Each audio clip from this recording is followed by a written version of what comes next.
महाराष्ट्राचं लाडकं कुलदैवत भगवान खंडेराव यांचं षडनवरात्र करण्याला संधी मिळाली. जीवनामध्ये कुलदैवत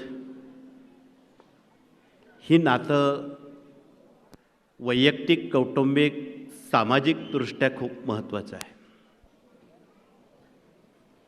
जीवनामध्ये, कौटुंबिक जीवनात अखंडता राहावी, कुठलीही गोष्ट खंडित होऊ नये, म्हणून नाव खंडोबा आहे. खंडोबाच्या नावामध्ये 2 नावं आहेत. उपरोधिक भाषेमध्ये खेळ खंडोबा झाला म्हणजे वाटोळं होणं. याला पण खंडोबाचं नाव घालूनच ते शब्द प्रचार बनलेला आहे. म्हणून हा खेळ खंडोबा कुटुंबाचा थांबवण्याचं काम आणि अखंडित करण्याचं काम खंडेराया करतात, म्हणून त्या नवरात्रामध्ये आपण ती सेवा करत असतो. म्हणून जीवनामध्ये खंडेरावाच्या सेवेला विशेष असामान्य महत्त्व आहे.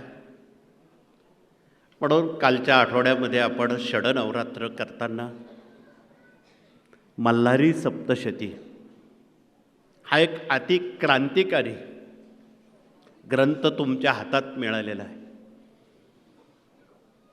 यापूर्वी 22 अध्यायाचा मल्हारी महात्मा नावाचा ग्रंथ होता, परंतु सहसा कोणी त्या ग्रंथाला हात लावत नव्हतं. का हात लावत नव्हतं ते संबंधितांना सर्वांना माहीत आहे. त्यावर भूतकाळावर बोलणं उचित नाही. परंतु आज तुम्ही फार मोठ्या उत्सुकतेनं, आवडीनं हा ग्रंथ हातात घेतला की पूर्ण वाचावासाच वाटतं. त्याचा कुठलाही उबग, कंटाळा हा प्रकार नाही. असं उत्साहाचं सामर्थ्य ज्या ग्रंथामध्ये भरलेलं आहे, तो ग्रंथ तुम्ही कालच्या आठवड्यात त्याचं खूप श्रद्धापूर्वक वाचन मनन केलेलं आहे. तथा महाराष्ट्रातले सर्व कुटुंब प्रमुख प्रतिनिधी आपल्या कुटुंबाचा खेळ खंडोबा होऊ नये म्हणून ते दर रविवारी वाचतात. का वाचतात? कशासाठी वाचतात? महाराष्ट्रापुरतं बोलायचं झालं तर महाराष्ट्रात अशी कुटुंब आहे, बाप घरात असला तर बेटा बाहेर जातो. बाप बेट्यांमध्ये सुसंवाद राहत नाही. म्हणून कौटुंबिकदृष्ट्या ही कुटुंब अखंडित नांदावी म्हणून कुटुंब प्रमुख आणि प्रति रविवारी मल्हारी सप्तशतीचं पठण करणं हे कुटुंबाचं एक संरक्षणाचं कवच आहे. म्हणून ते आपण प्रति रविवारी फावल्या वेळेत आपण वाचण्याचं अवश्य वाचन करावं. त्यानंतर उद्या ग्रामदैवतांचा सन्मान आणि दत्त नवरात्र याकडे आपण वळणार आहोत. अनेक युगांपासून परब्रह्म दत्तात्रेय यांच्या पदस्पर्शानं पावन झालेली ही भारतभूमी आहे. आणि भारतभूमीमध्ये दत्त जयंती प्रित्यर्थ दत्तभूमी आणि दत्तपीठ म्हणून ज्यांना आपण ओळखलं जातं, त्या शेजारच्या प्रांतामध्ये खूप उत्साहानं दत्त जयंती नवरात्र साजरं होतं. त्यात महाराष्ट्रसुद्धा अपवाद नाही. परंतु आबू असेल, गिरनार असेल, दक्षिणेतली 4 राज्य असतील,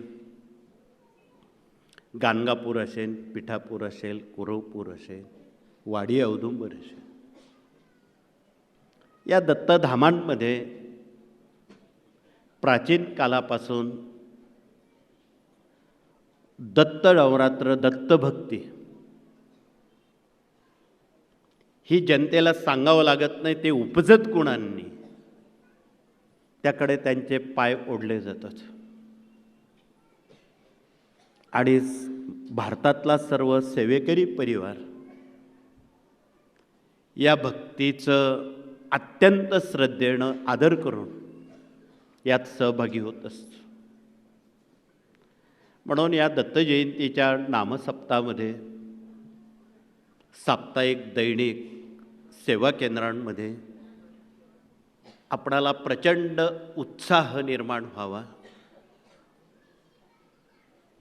उत्साहातून देशाला विकासाकडे, मानवजातीला विकासाकडे नेण्याचं काम आपणाला करण्याला ही संधी त्यांनी दिलेली आहे. त्या अंगभूत पाचवा वेद असणाऱ्या या श्री गुरुचरित्राचं महत्त्व पुढील पिढ्यांना कळावं. न कळत कुटुंबाच्या ज्या काही दैविक, भौतिक, आध्यात्मिक समस्या आहेत त्याचं त्या आशीर्वादानं निवारण व्हावं. हे एका कामात ही अनेक कामं साध्य होत असतात. त्यासाठी खास पेपर घेऊन आपल्या समस्या मांडण्याची जरूर नाही. जिथे गुरुचरित्राचा ग्रंथ वाचला जातो तिथे दत्तात्रयांना यावंच लागतं, तिथे ते यावंच लागतं. त्या म्हणून आपण वाचक लोक खूप भाग्यवान आहोत. आणि हे भाग्य पुढील पिढ्यांच्या, नव्या पिढ्यांच्या स्वाधीन करताना त्यांनाही तेवढा उत्साह, आनंद त्यांचा द्विगुणित व्हावा. आणि या सेवेची परंपरा सदैव टिकावी, या सेवेचं विकेंद्रीकरण व्हावं. गेल्या 60-70 वर्षात या कार्यानं या सेवेचं विकेंद्रीकरण केलेलं आहे. तुम्ही तुमच्या मनाला जर एक प्रश्न विचारला, गेल्या 60 वर्षापूर्वी दिंडोरी येथे 1948 पासून गुरुचरित्र वाचण्याला आरंभ झाला. समजा या भक्तीचं विकेंद्रीकरण केलं नसतं, गाणगापूरसारखं तिथेच आपण पारायणात अडकलं असतो, तर हे विकेंद्रीकरण आज देशात, देशाबाहेर पोचलं नसतं. हा सुद्धा आपल्या एक मनाला आपण प्रश्न विचारून बघावा. या भक्तीच्या सेवेच्या विकेंद्रीकरणामुळं गाव तेथे केंद्र आणि घर तेथे सेवेकरी, हे भक्तीचं विकेंद्रीकरण आहे, सेवेचं विकेंद्रीकरण आहे. म्हणून आपण कुणाशी संवाद साधताना आत्मबल किंवा आत्मप्रौढी या गोष्टींची वजाबाकी करावी. हे मी केलं, हे माझ्यामुळं झालं, हे शब्द आपल्या भाषणात मी हा शब्द कधीच येणार नाही. आणि आत्मप्रौढी ही कधीच येणार नाही. हे समर्थांना, स्वामींना, दत्तात्रयांना प्रिय आहे. ही भाषा जर आपण आता आचरणात आणली तरच हे शक्य आहे. म्हणून आपल्याशिवाय स्वामींचे करोडो भक्त या जगात आहेत, देशात आहेत, सर्वत्र आहेत. असं आपण मी असलो तरच हे होईल ह्या म्हणण्याला काडीचीही किंमत नाही. अशा आशयानं जर आपण निरपेक्ष सेवा करण्याची संधी मिळवली आणि मिळवून दिली, इतरांपर्यंत दिली, ही समर्थांना भूषणावं बाब आहे. म्हणून समर्थांना भूषणावं होईल असं आपण वागावं आणि त्यांच्या इच्छेत आपली इच्छा घालावी. आपल्या इच्छा प्रदर्शित करू नये. म्हणून कुठली आपली इच्छा प्रदर्शित न करता सामाजिक बांधिलकीचं भान ठेवून आपण यात उतरलो तर हे जगाला प्रिय गोष्टी आहेत. कुठेही केंद्रामध्ये विचाराचे प्रवाह एकत्र का येत नाही, त्याला ही कारणं आहेत. आणि विचार प्रवाह जर एकत्र आणायचे असतील तर समसकाला पाहू या उक्तीचं परिपालन आपण आचरणात आणणं काळाची गरज आहे. म्हणून आपण कोणी नाही, करते करविते सर्व काही स्वामी महाराज आहे. आपण कोणी नाही. अशा भावनेतून जनतेशी, सहकार्य न करणाऱ्या लोकांशी संवाद साधला ते 1 मिनिटात मित्र होतील. म्हणून लोकांशी मैत्री करताना किंवा अजातशत्रू म्हणून ज्याला राहायचं असेल त्यांनी आपल्या आचरणामध्ये ह्या सगळ्या बाबी जनतेपर्यंत पोचवणं आवश्यक आहे. म्हणून आपण केंद्रांचा सर्वांगीण विकास करायचा असेल त्याआधी अंतःकरणाचा विकास होणं आवश्यक आहे.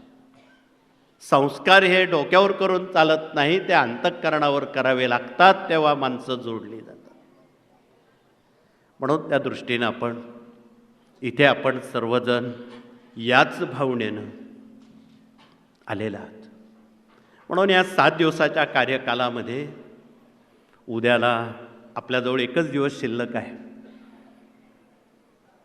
आणि उद्याच्या 24 तासामध्ये आपल्याजवळ ग्रहपाठसुद्धा भरपूर आहे आणि तेवढा त्या वेळेत आपण करणं अपरिहार्य आहे.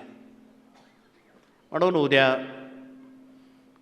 केंद्रांची पूर्वतयारी, सफाई, स्वच्छता या समर्थांना सर्वांना प्रिय आहे. ग्रामदेवतेचा सन्मान आहे. आपल्या गावामध्ये जी प्रमुख ग्रामदैवत आहे त्याची यादी आपल्या केंद्रात कायमसाठी असावी. त्यात एकही दैवतांचा कृपया विसर पडणार नाही, ती आपण दखल गावकऱ्यांनी घ्यावी. गावच्या मारुतीपासून तर गावात असणारी छोटी मोठी जी दैवत आहेत त्यांचा मान राखावा, त्यांचा सन्मान करावा. त्यांना एक हार नारळ ठेवून विनंती करावी की आमच्या गावी भगवान दत्तात्रयांचा उत्सव नवरात्र साजरं होत आहे, अखंड जपळ नामसप्ताह होत आहे. त्या सप्ताहाला आपला पूर्ण आशीर्वाद अपेक्षित आहे, अशी मराठी भाषेत विनंती करावी. विनंती करताना सुद्धा कोणते शब्द वापरावेत हे आपण सतत बोलत आलेलो आहे. म्हणून साधे सोपे शब्द वापरावेत की तुमचा आशीर्वाद आम्हाला पाठवून द्या. त्याचा परिणाम बघा काय होतो. बऱ्याच काही उणिवा असणारे प्रश्न ज्यावेळी पुढे येतात त्यात प्रहऱ्याचं पहिलं नाव पुढे येतं. आमच्याकडं प्रहरेच प्रश्न आहे. रात्री पुरुष लोक येत नाही. भगिनी वर्गांनी रात्री प्रहरे केले तर चालतील का? प्रहऱ्याला लोक कानकूच करतात. या साऱ्या बाबी प्रश्नांकित आहेत. म्हणून त्याची उत्तरं देताना खरं तर आयोजकांनी नियोजन करताना पूर्वसंध्येला सामोरं जाताना किंवा एक 7-8 दिवस आधी पडोशी राहणारी जी अनेक कुटुंब आहे त्यांच्या घरी जाऊन त्यांना विनंती करावी की हा 7 दिवस अखंड नामसप्ताह आहे. या नामसप्ताहात 24 तासाचे प्रहऱ्यांपैकी दिवसभराचे प्रहरे भगिनींचे आहेत, रात्री पुरुषांचे आहेत. तुमच्या घरातले 2 प्रतिनिधी त्या वेळेत प्रहऱ्याला या. तुम्हाला कोणती वेळ योग्य आहे ते तिथेच सांगावं. म्हणजे मग आपणाला प्रहऱ्यासाठी फार तिष्ठत बसावं लागणार नाही. परंतु गेल्या 60 वर्षात या नामसप्ताहातली एक विशेषता आहे. 12 ते 4 रात्रीचे जे प्रहरे आहेत हे जरा झुकतं माप, झुकता आशीर्वाद देणारे आहेत. ज्या भाविकांना रात्री 12 ते 4 प्रहरे घ्यायचे असतील त्यांची आधी नावं तुम्ही तुमच्या नियोजन यादीत करा. गेल्या 60 वर्षात 12 ते 4 प्रहरे करणाऱ्या लोकांना अनुभव आले नाही असा एकही सेवेकरी नाही. त्याची खूप मोठी बखर होईल. बऱ्याच वेळा विविध केंद्रात, दैनिक साप्ताहिक केंद्रामध्ये स्वामींची जी मोठी तसबीर आहे, मोठा फोटो आहे, या काळात महाराज त्या फोटोत नसतात. तिथे ब्लँक पांढरा कागद दिसतो. महाराज त्यावेळी कोण गुरुचरित्र वाचतात, त्या गुरुचरित्राला आशीर्वाद देण्यासाठी फिरत राहतात, हिंडत राहतात. हा आशीर्वाद साधा नाही.